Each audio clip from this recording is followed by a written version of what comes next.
سب سے خوفناک منظر قبر کا منظر ہے.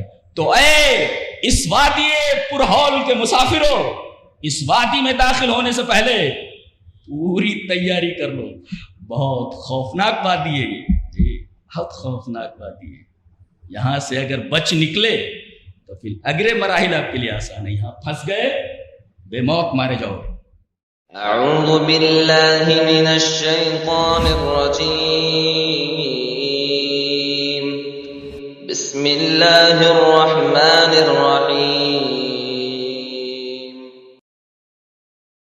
قتل الانسان ما اکفرہ من ای شیء خلقہ خلقہ فقدرہ ثم السبیل یسرہ ثم اماتہ فاقبرہ ثم اذا شاء انشرہ. خطبہ مسنونہ کے بعد سورہ عبس کی چند آیتیں پڑھی گئی. ان آیات میں انسانی زندگی کے پورے سفر کو بیان کیا گیا.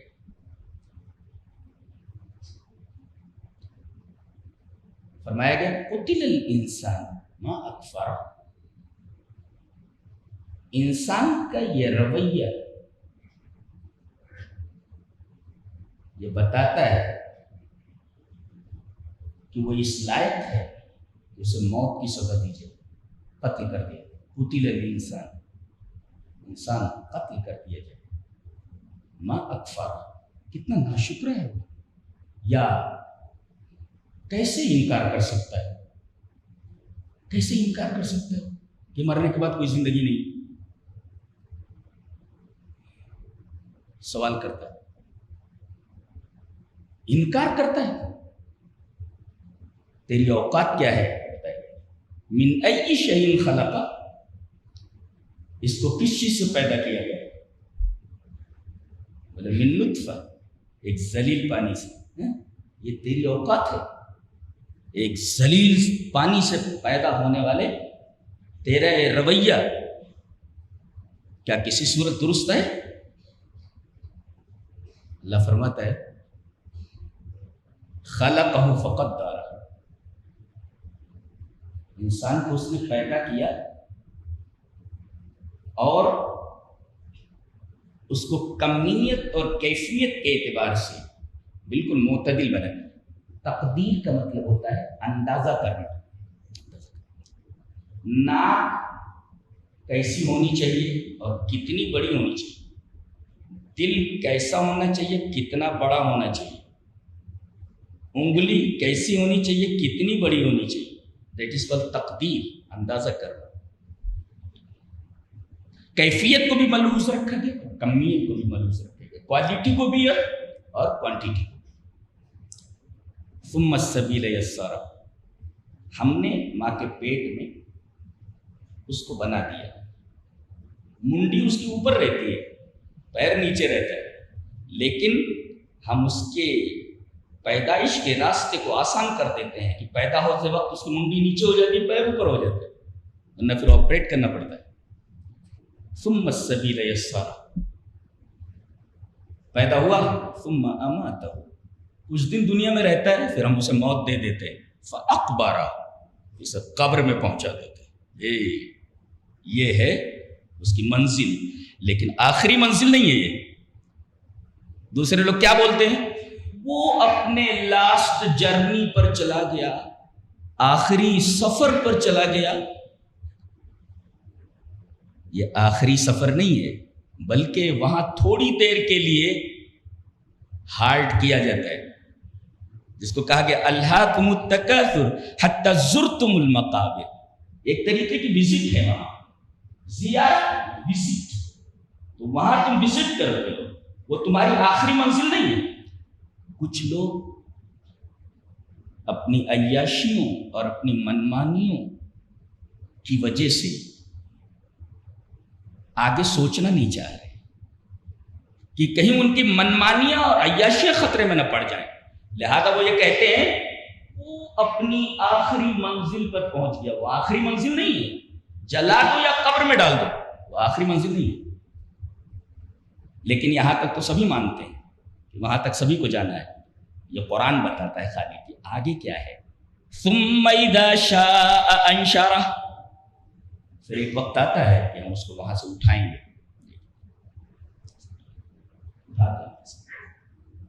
قبر میں ہم پہنچاتے ہیں، یہ لاسٹ اسٹاپ نہیں اس کا، یہ لاسٹ ڈیسٹینیشن نہیں، بلکہ ہم وہاں سے اس کو اٹھاتے ہیں. یہ ہوائی جہاز دنیا سے اڑتا ہے،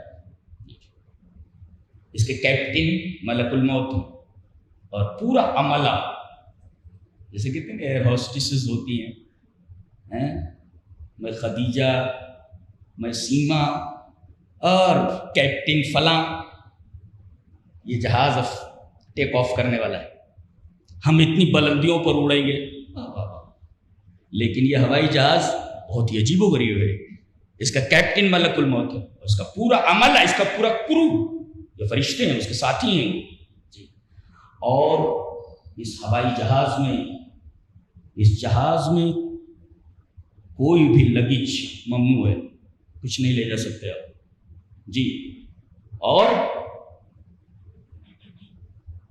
قبر تک پہنچنے تک صرف جو بدن پر لباس ہے صرف اس کی اجازت ہے، اور اس اسٹاپ کے بعد آگے وہ کپڑا بھی اتار لیا جاتا ہے. وہ کپڑا بھی اتار لیا جاتا ہے. آدمی اٹھتا ہے، اٹھایا جائے گا بالکل ننگا، عورتیں بھی ننگی، مرد بھی ننگے. حضرت عائشہ نے پوچھا کہ اللہ کے رسول، مرد بھی ننگے ہوں گے، عورتیں بھی ننگی ہوں گی، پھر شرم نہیں آئے گی؟ منظر اتنا خوفناک ہوگا، حالت اتنی خراب ہوگی کہ کوئی کسی کی طرف دیکھے گا ہی نہیں. غلط چیز کی طرف آدمی کا ذہن بھی نہیں جائے گا. تو وہاں تک تو ایک جوڑا کپڑا لے جانے کی اجازت ہے، وہ بھی دنیا کے کپڑے کی طرح نہیں، بغیر سلا ہوا کپڑا. اس کپڑے کی اجازت ہے، بغیر سلے ہوئے کپڑے کی. اور آگے وہ کپڑا بھی اتار لیا جاتا ہے، ننگے اٹھایا جائے گا. وَلَقَدْ جِئْتُمُونَا فُرَادًا كَمَا خَلَقْنَاكُمْ أَوَّلَ مَرَّةٍ، تم ہمارے پاس ویسے ہی آؤ گے جیسے ہم نے تم کو پہلے پیدا کیا تھا. ننگے پیدا ہوئے تھے، ننگے ہمارے سامنے آؤ.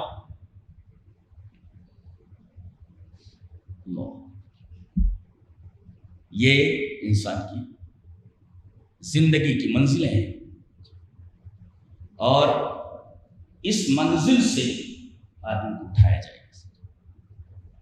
ہمیشہ کے لیے جنت یا ہمیشہ کے لیے جہنم. یہ جو جگہ ہے فَأَقْبَرَهُ، قبر بہت خوفناک ہے.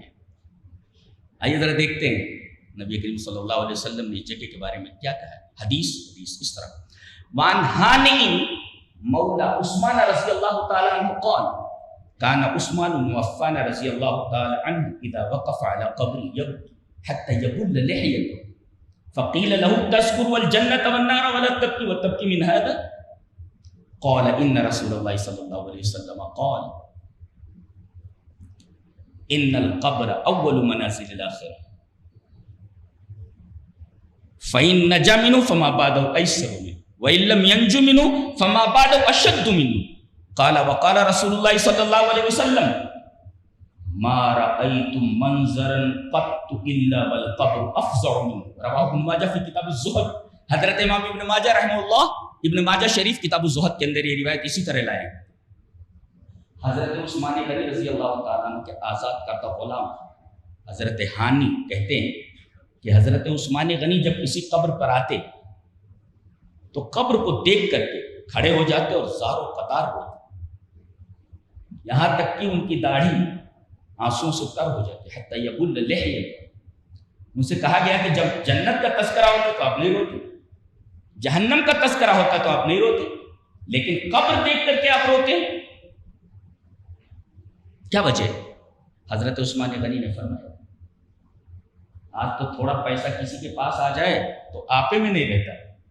کتنا بڑا آدمی عثمان غنی ہے، یہ نبی کریم صلی اللہ علیہ وسلم کے داماد ہیں جی، مکہ کے مدینہ کے مالدار ترین لوگوں میں سے. قبر پر پہنچتے تو زار و قطار ہوتے، ریش مبارک آنسوں سے تر ہو جاتے. پوچھا گیا جنت اور جہنم کا تذکرہ ہوتا ہے تو آپ نہیں روتے، قبر کو دیکھ کر کیا کرتے؟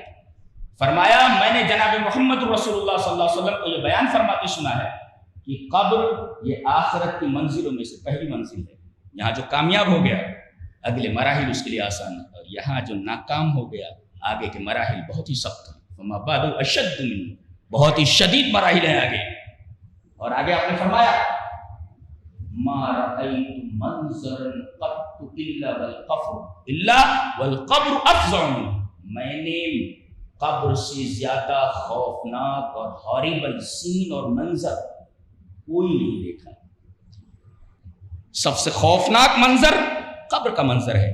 تو اے اس وادی پرہول کے مسافروں، اس وادی میں داخل ہونے سے پہلے پوری تیاری کر لو. بہت خوفناک وادی ہے یہ، بہت خوفناک وادی ہے. یہاں سے اگر بچ نکلے تو پھر اگلے مراحل آپ کے لیے آسان ہے. یہاں پھنس گئے بے موت مارے جاؤ. تیاری کر لو.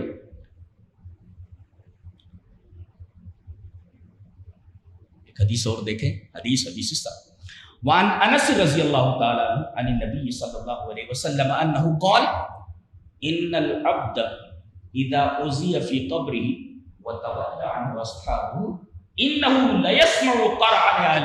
رواه ابو داؤد فی کتاب الجنائز. حضرت امام ابو داؤد شریف کتاب الجنائز کے اندر یہ روایت اسی طرح لائے ہیں. راوی حضرت انس بن مالک. حضرت انس فرماتے ہیں کہ نبی کریم صلی اللہ علیہ وسلم نے فرمایا کہ جب بندے کو اس کی قبر میں اتار دیا جاتا ہے، ان العبد اذا اذی فی قبرہ، تو جب تک لوگ دفناتے ہیں تب تک منہ اس کی طرف ہوتا ہے. قبر برابر کھولی گئی ہے کہ نہیں، ذرا سنبھال کے صحیح سے لٹاؤ، اور پھر مٹی برابر کر دی جاتی ہے منومن مٹی کے نیچے. اس کے بعد لوگ پیٹ پھیر لیتے ہیں. جب وہ پیٹ پھیرتے ہیں اللہ کے رسول نے فرمایا اس مردے کو جاتے ہوئے لوگوں کے جوتوں کی آواز سنائی جاتی ہے. دیکھ لیں، یہ تیرا بیٹا، بیوی تو کہیں رو رہی ہوگی، یہاں تو نہیں آئی، یہ تیرے بیٹے آئے ہیں، تیرے دوست احباب آئے ہیں، اور اب تجھے اکیلا چھوڑ کر یہاں سے جا رہا ہے. یہ بیٹے، یہ دوست احباب جن کے لیے تو نے اپنی زندگی قربان کر دی، اپنے خون کا آخری قطرہ تک دے دیا، کتنے بے وفا ہیں کہ تجھے یہاں تنہا چھوڑ کر کے جا رہے. وتولی عنہ، خوب وفا نبھائی تم لوگوں نے، اس کو مٹی کے حوالے کر دیا، تنہا چھوڑ کر جا رہا ہے. اس کا وہاں کوئی نہیں، سب چھوڑ کر چلے گئے. قدموں کی آواز کیوں سنائی جاتی ہے جاتے ہوئے لوگ؟ یہ بتانے کے لیے کہ یہ دنیا تمہارے ساتھ آنے والی نہیں ہے، تمہیں تنہا یہاں اور کوئی چیز ساتھ نہیں لا سکتی.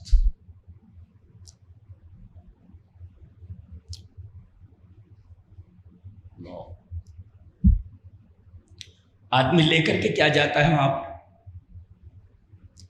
آئیے وہ حدیث دیکھتے ہیں. حدیث اس طرح وعن عبداللہ ابن ابی بکر قال سمعت انس بن مالک رضی اللہ تعالی عنہ یقول قال رسول اللہ صلی اللہ علیہ وسلم یتبع المیت ثلاثة فیرجع اثنان ویبقى واحد یتبعه اہلہ ومالہ وعملہ فیرجع اہلہ ومالہ ویبقى عملہ. رواہ مسلم فی کتاب الزہد. حضرت امام مسلم رحمہ اللہ اس حدیث کو ایسے ہی مسلم شریف کتاب الزہد کے اندر لائے. حضرت عبداللہ ابن ابی بکر روایت کرتے ہیں کہ میں نے انس ابن مالک رضی اللہ تعالیٰ عنہ کو یہ بیان فرماتے سنا کہ رسول اللہ صلی اللہ علیہ وسلم نے فرمایا کہ آدمی جب مر جاتا ہے تو تین چیزیں اس کے ساتھ چلتی ہیں، جس میں دو واپس لوٹ آتی ہیں اور ایک اس کے ساتھ جاتی ہے. تین چیزیں ساتھ میں چلتی ہیں. یتبع المیت ثلاث، تین چیزیں ساتھ چلتی ہیں جن میں دو واپس آ جاتی ہیں اور ایک چیز جاتی ہے. تو یتبعہ اہلہ ومالہ وعملہ، تین چیزیں چلتی ہیں، اہل، مال اور اس کا عمل اور اہل اور مال واپس آ جاتے ہیں. وَيَبْقَى عَمَلُهُ، اس کا عمل اس کے ساتھ جاتا ہے. دنیا میں یہ میرا ہے، وہ میرا ہے، یہ دکان میری ہے، زمینوں پر قبضہ کر لو. کیا لے کر جانے والا ہے؟ تیری زمین میں تجھے دفن بھی نہیں کیا جاتا، خیرات کی زمین میں تجھے دفن کیا جاتا. قبرستان وہ تیری جگہ ہے، تیرے باپ کی جگہ ہے. قبرستان یہ خیرات کی جگہ ہے، تیری جگہ تو نہیں ہے. تو نے حرام اور حلال کی تمیز کیے بغیر یہ جو مکان بنایا ہوا ہے، اس مکان میں تجھے دفن کرنے کی اجازت ہے؟ ارے تم مرا کہ تجھے فوراً گھر سے باہر نکال دیا جائے گا. یہ میرا ہے، یہ تیرا ہے، یہ میرا ہے. قبضہ کر لو، کھا لو، دبا لو، مار دو. کیا ہے؟ کیا لے کر جانے والا ہے؟ اس کے ساتھ صرف اس کا عمل جانے والا ہے. اب اگر برا عمل لے کر کے گیا ہے، بڑا خوفناک معاملہ ہے اس کا. اچھا عمل لے کر کے گیا ہے، ٹھیک ہے، اچھا. اور اتنی خوفناک جگہ ہے وہ. ایک حدیث اور دیکھیں. حدیث اس طرح وان انس بن مالک رضی اللہ تعالی عنہ قال قال رسول اللہ صلی اللہ علیہ وسلم لولا ان تدافنوا لدعوت اللہ ان يسمعكم عذاب القبر. امام دینوری مالکی نے اپنی کتاب المجالسہ و جواہر العلم کے اندر اس روایت کو نقل فرمایا. اس کی سند ضعیف ہے مگر صحیح بطرقہ، متعدد طرق سے آنے کی وجہ سے یہ حدیث صحیح ہے. حضرت انس بن مالک رضی اللہ تعالیٰ عنہ سے روایت کے راوی ہیں. حضرت انس فرماتے ہیں کہ نبی اکرم صلی اللہ علیہ وسلم نے فرمایا اگر مجھے یہ خوف نہ ہوتا کہ تم اپنے مردوں کو دفن نہیں کرو گے، لولا ان تدافنوا، مجھے اگر یہ خوف نہ ہوتا کہ تم اپنے مردوں کو دفن کرنا چھوڑ دو گے زمین میں، تو میں اللہ سے دعا کرتا کہ وہ تمہیں قبر کا عذاب سنا دے کہ قبر کا عذاب کیسا ہوتا ہے. ان یسمعکم عذاب القبر، تو میں دعا کرتا کہ قبر کے عذاب کو سنا دیتا. لیکن اگر تم سن لیتے تو مردوں کو قبر میں دفن کرنا چھوڑ دیتے. اتنی خوفناک جگہ ہے. اسی وجہ سے نبی اکرم صلی اللہ علیہ وسلم ہر نماز کے بعد قبر کے عذاب سے پناہ مانگتے تھے. دلیل یہ حدیث پاک. وان عائشہ زوج النبی صلی اللہ علیہ وسلم اخبرته ان رسول اللہ صلی اللہ علیہ وسلم كان يدعو في الصلاة اللهم اني اعوذ بك من عذاب القبر واعوذ بك من فتنة المسيح الدجال واعوذ بك من فتنة المحيا وفتنة الممات اللهم اني اعوذ بك من الماثم والمغرم. فقال له قائل ما اكثر ما تستعيذ من المغرم؟ فقال ان الرجل اذا غرم حدث فكذب ووعد فاخلف. رواه البخاری فی کتاب الاذان. حضرت امام بخاری رحمہ اللہ بخاری شریف کتاب الاذان کے اندر یہ روایت اسی طرح لائے ہیں. اور راویہ نبی کریم صلی اللہ علیہ وسلم کی پیاری بیوی حضرت عائشہ ہیں. حضرت عائشہ رضی اللہ تعالیٰ عنہ فرماتی ہیں کہ نبی اکرم صلی اللہ علیہ وسلم نے ارشاد فرمایا، نبی کریم صلی اللہ علیہ وسلم ہر نماز میں یہ دعا پڑھتے تھے، درود شریف کے بعد ہی پڑھتے تھے. اللہم انی اعوذ بک من عذاب القبر، اور میں پناہ چاہتا ہوں قبر کے عذاب سے، میں پناہ چاہتا ہوں دجال کے فتنے سے، میں پناہ چاہتا ہوں قرض سے، میں پناہ چاہتا ہوں زندگی کے فتنے سے اور موت کے فتنے سے. موت کا فتنہ تو وہی ہے کہ آپ سوال کا جواب نہ دے سکیں، منکر نکیر، یہ موت کا فتنہ ہے. موت کا فتنہ یہ بھی کہ آپ کی موت ایمان کے اوپر نہیں ہوئی، یہ حیات کا فتنہ، یہ زندگی کا فتنہ.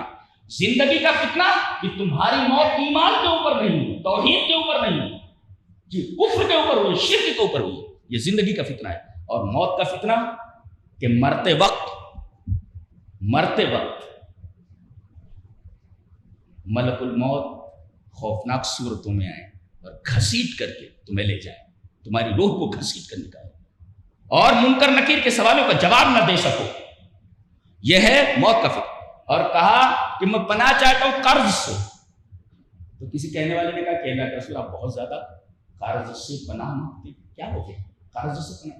نبی کریم صلی اللہ علیہ وسلم نے فرمایا بے شک انسان جب مقروض ہوتا ہے تو بولتا ہے تو جھوٹ بولتا ہے، وعدہ کرتا ہے تو خلاف ورزی کرتا ہے، اس لیے کہ ادا نہیں کر پا رہا ہے نا. تو نبی کریم صلی اللہ علیہ وسلم نے بہت زیادہ قرض سے پناہ مانگی ہے. آدمی مرتا تو پوچھ لیتے مقروض ہے کہ نہیں، بولے قرض دار ہے. بولے قرض ادا نہیں کیا؟ بولے نہیں. بولے تم لوگ نماز جنازہ پڑھ لو. میں نہیں پڑھتا.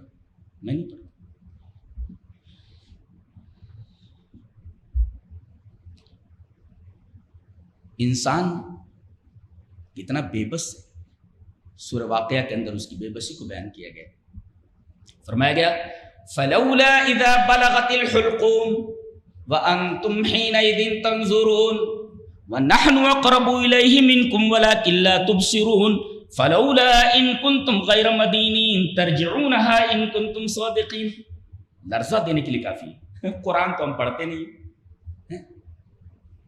قرآن کو سمجھنے کی ضرورت ہے. سمجھو کیا لکھا ہوا ہے. اللہ نے فرمایا جب یہ روح حلق کے اندر پہنچ جاتی ہے، یہ اس کا لاسٹ اسٹاپ، چل فرشتے آ گئے، حلق میں پہنچ گئی یہ روح. فلولا اذا بلغت الحلقوم وانتم حينئذ تنظرون. خالی تم پھٹی پھٹی آنکھوں سے ادھر دیکھ رہے ہوتے، اور تمہارے پاس جتنے لوگ بیٹھے ہوتے ہیں وہ بھی ہارے ہوئے جواری کی طرح کہ تمہارے لیے کچھ نہیں کر سکتے. ڈاکٹر آپریشن تھیٹر سے نکلتا ہے، کیا ہوا ڈاکٹر صاحب؟ سوری، ہم پیشنٹ کو بچا نہیں سکے. اللہ نے فرمایا فلولا ان کنتم غیر مدینین، اگر تم کسی کے زیر فرمان نہیں ہو تو روح کو لوٹا کر بتاؤ. بہت بڑے سائنسداں بنتے ہو، ہم نے یہ بنا لیا، ہم نے وہ بنا لیا. یہ جاتے ہوئے آدمی کو روح لوٹا کر بتاؤ. تم سب کچھ کر سکتے ہو، یہ جاتے ہوئے آدمی کی روح کو واپس کر کے بتاؤ. ترجعونہا ان کنتم صادقین، اگر تم سچے ہو تو روح کو لوٹا کر بتاؤ. بہت سائنس داں بنے پھرتے ہو، یہ بنا لیا وہ بنا لیا. تمہاری اوقات کیا ہے؟ جاتے ہوئے آدمی کو صرف دیکھتے رہتے ہو، تم کچھ نہیں کر سکتے اس کے لیے. تو اگر تم کسی کے زیر فرمان نہیں ہو، کسی کے بس میں نہیں ہو، تو پھر روح کو واپس کیوں نہیں لوٹا لیتے؟ ترجعونہا ان کنتم صادقین. اللہ فرما رہا ہے کہ تم تو بہت قریب ہوتے ہو وہاں، لیکن تم سے زیادہ قریب ہمارے فرشتے ہوتے ہیں، اس سے بات کرتے ہیں. اچھا ایک بات یہ بھی سمجھ میں، سوال ہو سکتا ہے کہ مردہ پڑا رہتا ہے لیکن ہم دیکھتے ہیں کہ عذاب تو نہیں ہو رہا ہے، ہمیں نظر نہیں آ رہا ہے. اس کے 3 دلیلیں.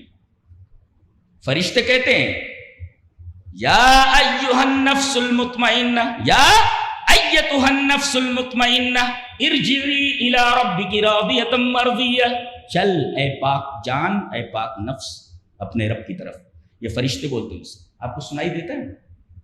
لیکن قرآن تو کہہ رہا ہے، وہ کہہ رہے ہیں جی سنائی نہیں دیتا. جی سنائی نہیں دیتا، لیکن بولتے ہیں. حدیث دیکھ لیں، حدیث اس طرح. وعن عبداللہ ابن شہاب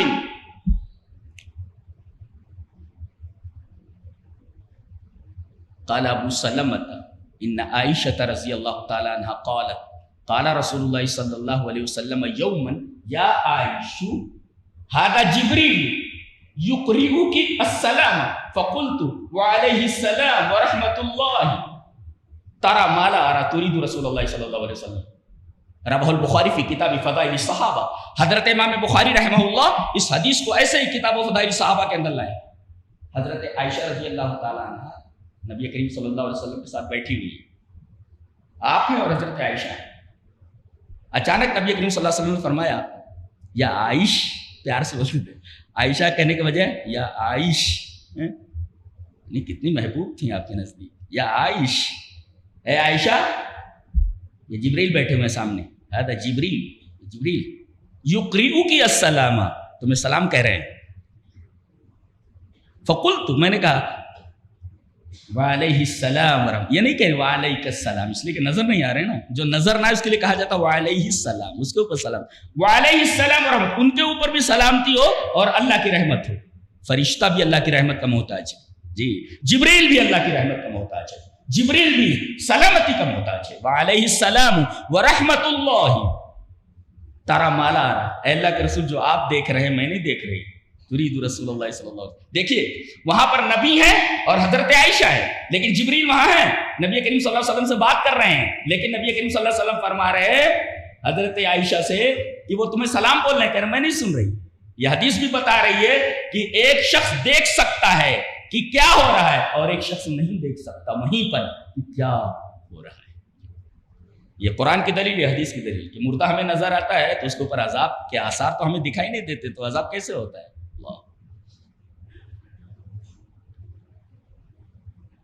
فلولا ان کنتم غیر مدینین ترجعونها ان کنتم صادقین. اگر تم کسی کے زیر فرمان نہیں ہو تو روح کو لوٹا کر بتاؤ.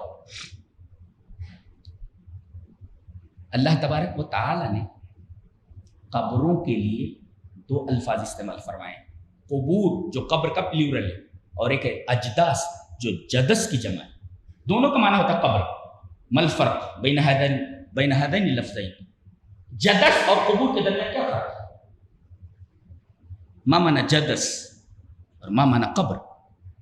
اللہ قبر کا لفظ وہاں استعمال کرتا ہے جہاں پر مکمل خاموشی ہو، حرکت نہیں پائی جاتی. جہاں بھی آپ قبر کا لفظ دیکھیں گے وہاں حرکت نہیں پائی جاتی. لیکن جہاں جدس کا لفظ استعمال کرتا ہے وہاں پر حرکت پائی جاتی ہے. آدمی قبر میں لٹا دیا گیا ہے، جب تک قبر میں ہے بالکل صندوق میں سامان کی طرح ہے، وہاں خاموشی خاموشی ہے. اور جہاں جدس کا لفظ استعمال کرتا ہے وہاں حرکت پائی جاتی ہے. جدس کا مطلب ہوتا ہے صوت الحافر عند الرکض. گھوڑا جب دوڑتا ہے تو اس کی جو ٹاپ کی آواز ہوتی ہے اس آواز کو جدس کہا جاتا ہے. اس کا مطلب ہوا کہ جب سور پھونکا جائے گا تو لوگ اپنی قبروں سے اٹھ کر بھاگیں گے. کوئی ادھر بھاگ رہا ہے، کوئی ادھر بھاگ رہا ہے، کوئی ادھر بھاگ رہا ہے، اور ان کے قدموں کی آواز آئے گی جیسے گھوڑے کی ٹاپ کی آواز آتی ہے. صوت الحافر عند الرکض. گھوڑے کے دوڑنے کے وقت جو آواز آتی ہے اس کے سموں سے، وہ بھاگ رہے ہیں لوگ قبروں سے اٹھ کر کے. اسی وجہ سے فرمایا گیا وَنُفِخَ فِي الصُّورِ فَإِذَا هُمْ مِنَ الْأَجْدَاثِ إِلَىٰ رَبِّهِمْ يَنْسِلُونَ. جب سور پھونک دیا جائے گا تو لوگ اپنی اجداث سے نکل پڑیں گے. دیکھیں یہاں پر سور پھونکنے کے بعد جب نکلنے کا بیان ہے تو وہاں پر قبور نہیں لایا گیا، اجداث لایا گیا ہے. اس لیے کہ اجداث وہاں لایا جاتا ہے جہاں پر آوازیں آ رہی ہوں، چلنے کی، بھاگنے کی آواز آ رہی ہوں. وَنُفِخَ فِي الصُّورِ فَإِذَا هُمْ مِنَ الْأَجْدَاثِ. اچھا یہ بھاگ کر کہاں جانے والے ہیں؟ کہیں بھاگ نہیں سکتے. کہاں جانا ہے؟ ایک ہی جگہ. فرمایا گیا کہاں؟ اِلَىٰ رَبِّهِمْ. اپنے رب کی طرف، وہاں جانا ہے تم. بھاگ کر کے وہیں جانا ہے، کہیں بھاگ نہیں سکتے تم، وہیں جانا ہے. وَنُفِخَ فِي الصُّورِ فَإِذَا هُمْ مِنَ الْأَجْدَاثِ إِلَىٰ رَبِّهِمْ. اپنے رب کے پاس تمہیں پہنچنا ہے بھاگ کر کے، کہیں اور نہیں جا سکتے تم. اور يَنْسِلُونَ، عجیب لفظ استعمال کیا گیا ہے. قرآن حکیم خاصہ ہے، سائنس آف ورڈز، لفظوں کی سائنس. اب دیکھیے یہ بھی کہا جا سکتا تھا کہ وہ بھاگ رہے ہیں، تیزی سے بھاگ رہے ہیں. لا لا، نسل کا لفظ لائے گا. نسل کا کیا مطلب ہوتا ہے؟ بچے، بچے، ذریت. اور یہ بچے کہاں پیدا ہوتے ہیں؟ ماں کے پیٹ سے. یہ لفظ نسل بتا رہا ہے کہ قبر جیسے ان کی ماں ہو. اب سور پھونکا گیا ہے تو ابھی اپنی قبر سے نکل پڑے ہیں. جیسے ماں کے پیٹ سے ذریت نکلتی ہے، نسل نکلتی ہے، ایسے ہی قبروں سے نکل کر کے یہ لوگ بھاگ رہے ہیں جیسے ماں کے پیٹ سے بچے نکلتے ہیں. وَنُفِخَ فِي الصُّورِ فَإِذَا هُمْ مِنَ الْأَجْدَاثِ إِلَىٰ رَبِّهِمْ يَنْسِلُونَ. بھاگ رہے ہیں. اور بھاگنے کی کیفیت کیا ہے؟ خُشَّعًا أَبْصَارُهُمْ. آدمی یہاں کسی سے بات کرتا ہے، تیری اوقات ہے میرے سامنے کھڑے ہوئے، تو یہ منو تو وہاں سب ختم ہو جائے گا. خُشَّعًا أَبْصَارُهُمْ. نگاہیں جھکی ہوئی. جو سر اٹھا کر چلتے تھے بتایا گیا کہ آج ان کے سر جھکے ہوئے ہیں، یہ سر نہیں اٹھا سکتے، سر نہیں اٹھا سکتے. سب کی نگاہیں جھکی ہوئی. يَخْرُجُونَ مِنَ الْأَجْدَاثِ. اپنی قبروں سے نکل رہے ہیں. اور جدس کا ایک لفظ اور بھی ہے معنی، صوت مضغ اللحم. گوشت کے چبانے کی آواز. صوت مضغ اللحم، گوشت کے چبانے کی آواز. چپ چپ چپ چپ چپ چپ. آدمی جب گوشت کھاتا ہے تو گوشت چبانے کی جو آواز ہوتی ہے صوت مزغ اللحم وہ الجدہ تھا، اس کو جدس بولتے ہیں. اس کا مطلب نکلنے سے پہلے مزغتہم الارض، زمین ان کا پورا گوشت کھا چکی ہوتی. یہ اکڑ کے چل رہا ہے، یہ پاؤڈر لگا رہا ہے، یہ کریم لگا رہا ہے، یہ ناز کر رہا ہے، یہ نخرے کر رہا ہے. رے تیرے نخرے کے ایسی تیسی ہیں، یہ تو مٹی کی غذا بننے والی چیز ہے. کل ما فوق التراب تراب، ہر چیز جو مٹی کے اوپر ہے مٹی ہو جانے والی ہے. تو اپنے بدن کے اوپر، اپنے حسن کے اوپر، اپنی باڈی کے اوپر آدمی کیا فخر کرے کہ وہ کیڑوں کا غذا بننے والا ہے. تو خشان ابصارہم، نگاہیں جھکی ہوئی ہوں گے اور بھاگ رہے ہوں گے. یخرجون من الاجداث، مٹی نے ان کے گوشت کو کھا لیا ہوگا. اٹھیں گے ننگے اور بھاگ رہے ہوں گے، جیسے گھوڑوں کی ٹاپ کی آواز آتی ہے، ٹاپوں کی آواز. اچھا، کأنہم جراد منتشر، گویا کہ وہ بکھری ہوئی ٹڈیاں ہیں. اللہ تبارک و تعالیٰ نے یہ قبر سے ننگے نکلنے والوں کی مثال ٹڈیوں سے کیوں دی ہے؟ دو وجہوں سے. اس لیے کہ ٹڈیاں جب چلتی ہیں تو وہ سموہ میں چلتی ہیں، جھنڈ میں چلتی ہیں، اور تعداد اتنی ہوتی ہے کہ اگر وہ سورج کے محاذات میں آ جائیں تو زمین تک روشنی نہیں پہنچتی. اتنی تعداد ہوتی ہے. کھیت پر بیٹھ جائیں تو اڑانے سے پہلے پورا کھیت صاف ہو جاتا ہے. اتنی تعداد ہوتی ہے ٹڈیوں کی. اللہ تبارک و تعالی نے مثال دی ہے ٹڈیوں کی، یعنی اتنی تعداد ہوگی جیسے ٹڈیوں کو نہیں گن سکتے، ایسے ہی لوگ اپنی خبروں سے اٹھ کر کے کریں گے ننگ دھڑنگ. آدمی سوچ بھی نہیں سکتا کہ آدمی یہاں سے بھی اٹھ سکتا ہے، آدمی وہاں سے اٹھے گا. ہاں، یہاں سے اٹھا ہے، آدمی سوچ بھی نہیں سکتا کہ یہاں سے اٹھے گا، کوئی وہاں سے اٹھ پڑا ہے. یخرجون من الاجداث کأنہم جراد منتشر، جراد مینس لوکسٹ، ٹڈی. کأنہم جراد منتشر، بکھری ہوئی ٹڈیاں. ایک تو ان کی کثرت ہوتی ہے، کثرت کی طرف اشارہ کیا گیا. کتنے لوگ دفن ہیں، سب اٹھ کھڑے ہوں گے. اور ٹڈی کی مثال کیوں دی گئی؟ ایک اور وجہ، دنیا کی یہ واحد مخلوق ہے ٹڈی جس کا کوئی گھر نہیں، جس کا کوئی گھر نہیں ہوتا. مردے جو زمین سے اٹھ رہے ہیں، ٹڈیوں سے جو تمثیل دی گئی ہے اسی وجہ سے، جیسے مردوں کا کوئی گھر نہیں، کوئی گھر نہیں، جیسے ٹڈیوں کا کوئی گھر نہیں ہوتا، ایسے ہی قبروں سے اٹھنے والے لوگوں کو کوئی گھر نہیں، کوئی گھر نہیں. خشان ابصارہم یخرجون من الاجداث کأنہم جراد منتشر، بکھری ہوئی ٹڈیاں. جیسے ٹڈیاں خانمہ برباد ہوتی ہیں، ان کا کوئی گھر نہیں ہوتا. قبروں سے اٹھنے والے لوگ جو دنیا میں کہا کرتے تھے یہ میرا گھر ہے، یہ میرا بنگلہ ہے، میری دکان ہے، آج ٹڈیوں کی طرح ہے کہ ان کا کوئی گھر نہیں ہے. یہ قبروں سے اٹھے ہیں، یہ کہاں جانا ہے؟ ان کو اپنے رب کی طرف جانا ہے، پتہ نہیں ان کا کیا انجام ہونے والا ہے. خشان ابصارہم یخرجون من الاجداث کأنہم جراد منتشر، گویا کہ یہ بکھری ہوئی ٹڈیاں ہیں. اسی وجہ سے حضرت عثمان بن عفان رضی اللہ تعالیٰ عنہ سے روایت ہے، وعن عثمان بن عفان رضی اللہ تعالیٰ عنہ قال كان رسول اللہ صلی اللہ علیہ وسلم اذا فرغ من دفن المیت وقف علیہ فقال استغفروا لأخیکم وصلوا له التسبیح فإنه الآن يسأل.